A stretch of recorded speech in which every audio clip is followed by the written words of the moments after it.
نحمده ونصلي ونسلم على رسوله الكريم أما بعد فأعوذ بالله من الشيطان الرجيم بسم الله الرحمن الرحيم قال رسول الله صلى الله عليه وسلم خيركم من تعلم القرآن وعلمه تم میں سے بہترین وہ ہے جو خود قرآن سیکھے اور دوسروں کو سکھائے۔ ہمیں پیدا ہی اس لیے کیا گیا کہ ہم دنیا میں آئیں، اللہ تبارک و تعالیٰ کی اطاعت کریں، فرما برداری کریں اور اس کے برگزیدہ بندے بنیں۔ اللہ تبارک و تعالیٰ نے اس دنیا کو اسی لیے سجایا ہے کہ اس کے بندوں کا دل لگا رہے۔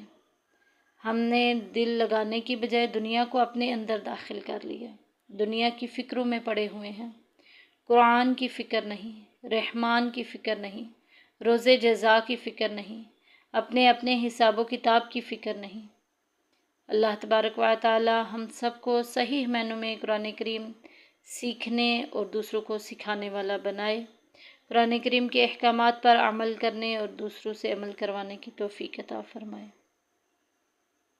الحمدللہ اللہ کے فضل سے ہماری آج 70 آیات ہو چکی، 71۔ آج ہم آگے نیکسٹ اپنا سبق سٹارٹ کریں گے 72 اور 73 سے۔ بڑھتے ہیں آج کے سبق کی طرف۔ اعوذ باللہ من الشیطان الرجیم، بسم اللہ الرحمن الرحیم۔ وَإِذْ قَتَلْتُم میں دیکھیں میم ساکن کے بعد نون آ گیا ہے، تو ہم نے رولز کیا پڑھے تھے کہ جب بھی میم ساکن کے بعد با اور میم کے علاوہ کچھ بھی آ جائے گا تو وہاں اظہار شفوی کا قاعدہ جاری ہوگا، ظاہر کر کے پڑھیں گے۔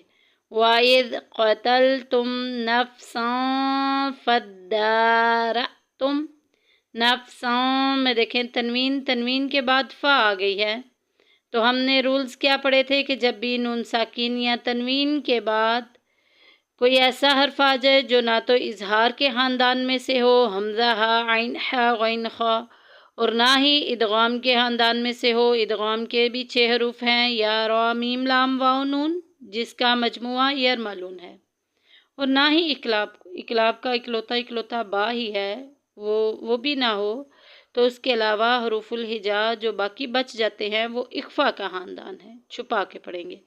نفساں فدارتم، نفساں دا کے اوپر کھڑی زبر، دال کے اوپر کھڑی زبر آ گئی ہے، ایک الف کے برابر لمبا کریں گے۔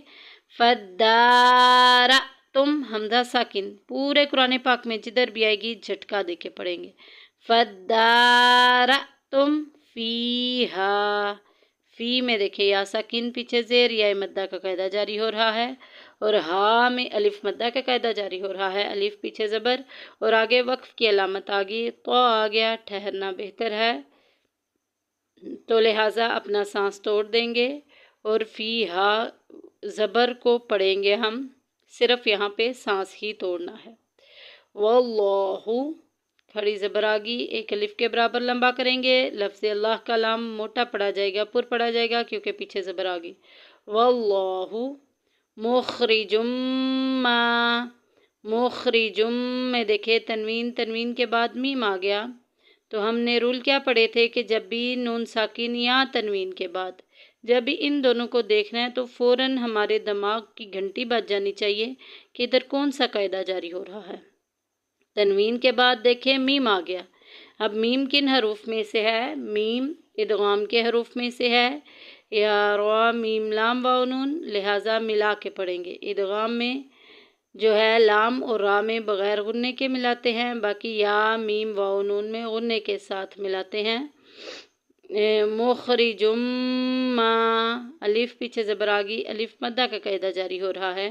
مخرجم کنتم میں دیکھیں نون ساکن کے بعد تا آ گیا، جو کہ اخفا کے خاندان میں سے ہے۔ ابھی میں نے آپ کو بتایا کہ نون ساکن یا تنوین کے بعد کوئی بھی ایسا ورڈ آ جائے جو اظہار کے خاندان میں نہ ہو، اقلاب کے خاندان میں نہ ہو اور نہ ہی با ہو، اس کے علاوہ اگر کچھ ہو تو وہاں پہ اخفا ہوتا ہے، چھپا کے پڑھیں گے۔ کنتم، دیکھیں میم ساکن کے بعد آگے تا آ گیا جو کہ اظہار شفی میں سے ہے۔ میم ساکن کے بھی 3 ہی قواعد ہیں، اظہار شفی، ادغام شفی اور اخفاء شفی۔ میم ساکن کے بعد با اور میم کے علاوہ کچھ بھی آ جائے تو وہ سارا خاندان حروف الہجا جو الف سے یا تک ہیں وہ سارے کے سارے با اور میم کے علاوہ اظہار کے خاندان میں ہیں، ظاہر کر کے پڑھیں گے۔ کنتم تکتمون، میم ساکن واو ساکن پیچھے پیش، واو مدہ کا قاعدہ جاری ہو رہا ہے، ایک الف کے برابر لمبا کریں گے۔ آگے آیت مکمل ہوگی، اپنا سانس بھی توڑ دیں گے اور آخری حرف کو ساکن بھی کر دیں گے۔ اگلی آیت بھی پڑھ لیتے ہیں کیونکہ یہ آیت بہت چھوٹی تھی۔ فَقُلْنَا اضْرِبُوهُ، فَقُلْنَا اضْرِبُوهُ، بو میں دیکھیں واو ساکن پیچھے پیش، واو مدہ کا قاعدہ جاری ہو رہا ہے، ایک الف کے برابر لمبا کریں گے۔ فَقُلْنَا اضْرِبُوهُ بِبَعْضِهَا، بوہ بِبَعْضِهَا، بِبَعْضِهَا میں دیکھیں الف پیچھے زبر، الف مدہ کا قاعدہ جاری ہو رہا ہے اور آگے سانس بھی توڑ دیں گے کیونکہ وقف کی علامت آ گئی، یہاں ٹھہرنا بہتر۔ بِبَعْضِهَا كَذَلِكَ، زال کو ایک الف کے برابر لمبا کریں گے، اوپر کھڑی زبر آ گئی، كَذَلِكَ يُحْيِي اللَّهُ الْمَوْتَى، لفظ اللہ کلام یہاں پہ باریک پڑھا جائے گا کیونکہ پیچھے زیر آ گئی۔ يُحْيِي اللَّهُ الْمَوْتَى وَيُرِيكُمْ، وَيُری میں دیکھیں یا سکین پیچھے زیر یا مدہ کا قاعدہ جاری ہو رہا ہے، وَيُرِيكُمْ آیَاتِهِ، کم میں دیکھیں میم ساکن آ گیا، میم ساکن کے بعد حمزہ آ گئی۔ ہم نے رول کیا پڑھے تھے کہ میم ساکن کے بعد با اور میم کے علاوہ کچھ بھی آ جائے گا تو وہ سارے ورڈ جو ہیں وہ اظہار کے خاندان میں سے ہے، اظہار شفی ہوگا، ظاہر کر کے پڑھیں گے۔ وَيُرِيكُمْ آیَاتِهِ لَعَلَّكُمْ، لَعَلَّكُمْ تَعْقِلُونَ، کم میں دیکھیں میم ساکن کے بعد تا آ گیا جو اظہار شفی کے خاندان میں سے ہے، لَعَلَّكُمْ تَعْقِلُونَ، واو ساکن پیچھے پیش، واو مدہ کا قاعدہ جاری ہو رہا ہے۔ آگے آیت مکمل ہوگی، آخری لفظ کو بھی ساکن کر دیں گے۔ تعقلون، اپنا سانس بھی توڑ دیں گے۔ اب ان دونوں آیات کی قرات پڑھ لیتے ہیں۔ وَإِذْ قَتَلْتُمْ نَفْسًا فَادَّارَأْتُمْ فِيهَا وَاللَّهُ مُخْرِجٌ مَا كُنتُمْ تَكْتُمُونَ فَقُلْنَا اضْرِبُوهُ بِبَعْضِهَا كَذَلِكَ يُحْيِي اللَّهُ الْمَوْتَى وَيُرِيكُمْ آيَاتِهِ لَعَلَّكُمْ تَعْقِلُونَ۔ جی تو بڑھتے ہیں اب اس کے ترجمہ و تفسیر کی طرف۔ اللہ سبحانہ و تعالی نے قرآن مجید کی ان 2 آیات میں کیا ارشاد فرمایا، وَإِذْ قَتَلْتُمْ، اور جب تم نے قتل کیا، نفساً ایک جان کا، جب تم نے ایک خون کیا، فَادَّارَأْتُمْ فِيهَا، تو دوسرے پر اس کی تہمت ڈالنے لگے۔ جب تم نے ایک خون کیا تو ایک دوسرے پر اس کی تہمت ڈالنے لگے۔ واللہ، اور اللہ تعالیٰ، مخرجن، خوب ظاہر کرتا ہے، ما کنتم تکتمون، جو کچھ تم بھی چھپاتے ہو۔ اس آیت میں اسی قتل کا بیان ہے جو پیچھے ہم 67 سے پڑھتے آ رہے ہیں، ماشاءاللہ سے 73 تک یہ واقعہ مکمل ہو جاتا ہے۔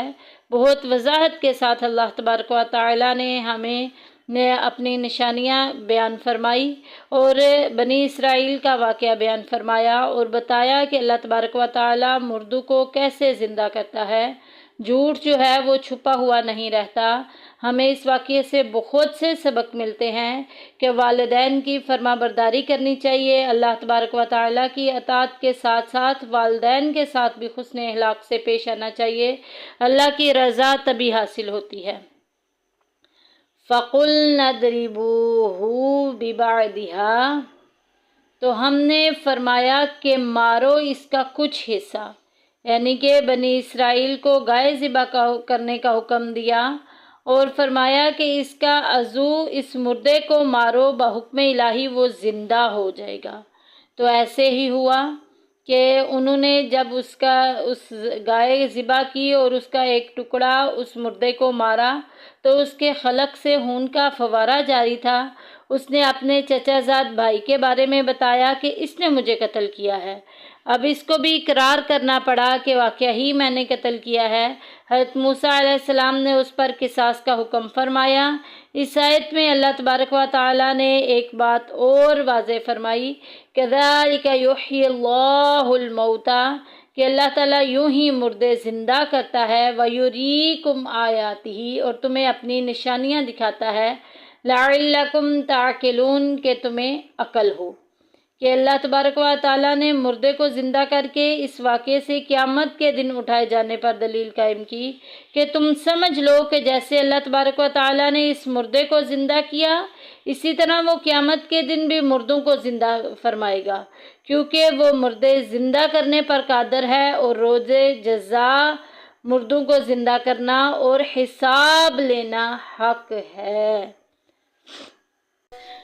اللہ تبارک و تعالی ہمیں صحیح معنوں میں قرآن کریم کی سمجھ بوجھ عطا فرمائے، قرآن پاک پر عمل کرنے اور اسے دوسروں تک پہنچانے کی توفیق عطا فرمائے، آمین یا رب۔